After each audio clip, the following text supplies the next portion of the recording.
Comment est-ce que vous vous préparez personnellement pour un choc économique? Que ce soit réserve alimentaire, l'or, le jardinage, le survivalisme? Vous savez, moi je suis avant tout journaliste. J'ai déjà, de par ma carrière journalistique, j'ai couvert, vous savez, la révolution roumaine, où j'ai vu un certain nombre de gens être lynchés, être abattus, à bout portant. J'ai vu de la cervelle partout sur les murs. Ensuite, en 1992 ou 94, je me souviens plus de l'année précisément, j'ai couvert pendant 15 jours les émeutes raciales de Los Angeles. Donc je sais que nous aurons ça à un moment donné ou à un autre à Paris, un peu dans les autres villes. L'histoire du survivalisme, je n'y crois pas du tout, pour une simple bonne raison, si vous voulez, c'est que l'histoire vous montre que ce type, de révolte dure un temps, et qu'en général, très vite, ça retombe. Vous savez, c'est un peu comme un gros caillou que vous lancez dans un lac, donc ça fait plouf, ça fait plein de vagues, puis à un moment donné, ça se résorbe. Alors je vous donne un exemple typique, c'est ce qui s'est passé à Londres au mois d'août 2011. Vous avez vu que ça a sérieusement dégénéré pendant 3 jours. Les mecs, ils n'ont pas compris d'où ça venait. C'était des manifestations typiquement ethnico-économiques, je le précise, exactement comme les manifestations de Los Angeles, les émeutes, de Los Angeles, ont été des émeutes ethnico-économiques. Là aussi, j'insiste lourdement là-dessus, et que ce que nous verrons en France seront des émeutes ethnico-économiques. En conséquence de quoi, elles vont durer, 3 jours, 4 jours, et puis l'armée va très vite débarquer pour mettre de l'ordre. D'ailleurs, j'ai souvent dit que l'armée finira par prendre le pouvoir en France. Parce que tant que le pouvoir politique maintient l'ordre, ça va, mais le jour où le système politique ne peut plus maintenir l'ordre, c'est l'armée qui va prendre le pouvoir et qui va maintenir l'ordre. Et c'est ce que j'ai vu à Los Angeles. Je vous signale, j'ai été accrédité à un moment donné avec un photographe de CIPA par la garde nationale, et nous les avons suivis, et ça c'était 4-5 jours après les émeutes de Los Angeles, et donc je peux vous dire que l'armée et la garde nationale a remis de l'ordre très vite dans les quartiers sensibles. Oui. Donc il se passera la même chose. Et le survivalisme, oui, pourquoi pas, je veux dire, mais ça, c'est le survivalisme, pour moi, c'est plus dans le cadre, vous savez, d'un mouvement, je veux pas dire apocalyptique, mais presque, quoi. C'est genre Mel Gibson. Là, c'est aujourd'hui en plus. Mais c'est pas ça qui va se passer, ça je vous dis. En fait, il va y avoir l'intervention de l'armée, mais vu qu'il commence à ne plus être payé, on risque d'avoir aussi des surprises de ce côté-là. Écoutez, le fait qu'il ne paye pas l'armée, justement, c'est parce que le gouvernement français est en faillite. Il fait de la cavalerie, puisqu'il ne paye même plus les gendarmes de réserve, comme vous avez pu le voir sur le blog. Donc je pense que, si vous voulez, le fait qu'il ne paye pas les militaires risque d'accélérer, si vous voulez, ce sentiment de révolte de l'armée qui à un moment donné prendra le pouvoir. Comme c'est arrivé pour la Révolution française, donc. C'est-à-dire que la Révolution française est un excellent exemple.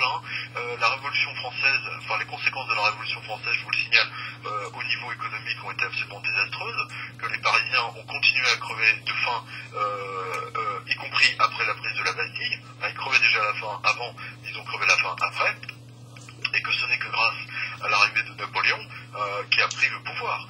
Donc là aussi, vous voyez quand même quelque chose de très intéressant, c'est-à-dire que c'est un militaire qui remet de l'ordre dans le pays. Oui. Alors parce que la Révolution française, elle a été actionnée en partie à cause de la faim du peuple, et l'arrivée de Napoléon a été actionnée par la faim du peuple, par les révoltes alimentaires, ce qu'on appelle les révoltes de la faim. Faut jamais l'oublier, ça. Vous avez tout un tas de blaireaux qui vous disent que ce sont les francs-maçons ou je ne sais quoi, les Illuminati qui ont fait la Révolution française. C'est bien, il faut qu'ils continuent à faire des vidéos dans leur petite cuisine, c'est très bien. Mais je voudrais quand même les encourager à lire des livres d'histoire écrits par des gens quand même un peu plus sérieux qui racontent en fait les émeutes de la faim qui ont lieu avant la Révolution française et surtout après la Révolution française.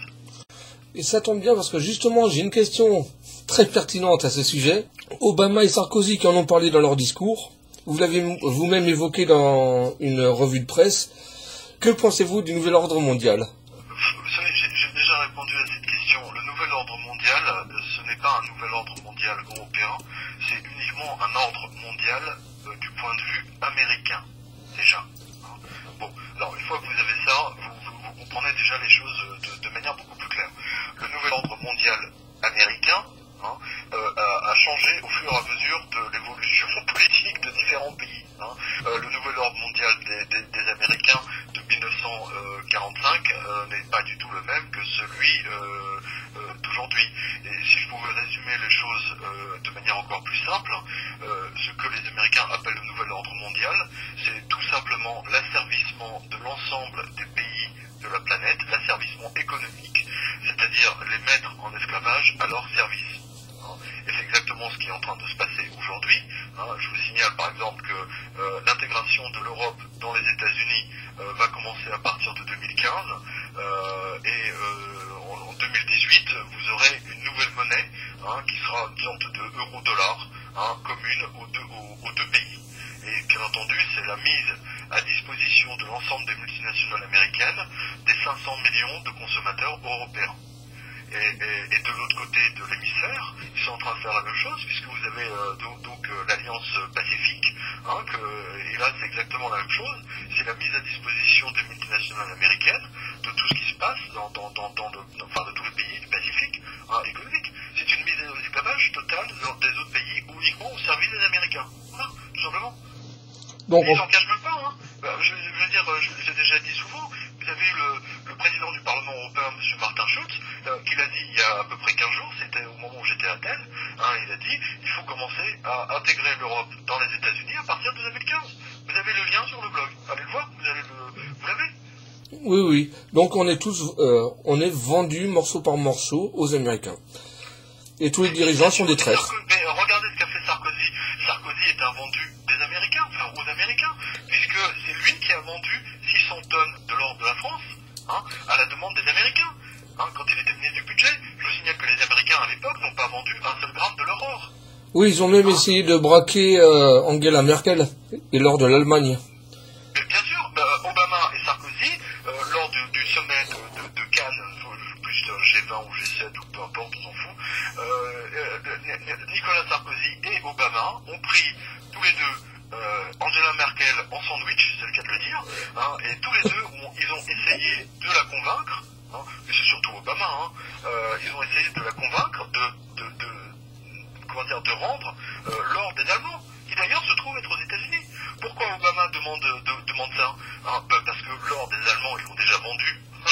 Le Fort Knox est vide, tout le monde le sait. Et s'il y a de l'or à Fort Knox, c'est certainement pas un or de banque. Ça doit être de l'or 14 carats ou 18 carats, oui. C'est toutes les pièces qu'ils ont récupérées quand ils ont braqué l'or des Américains en 1932.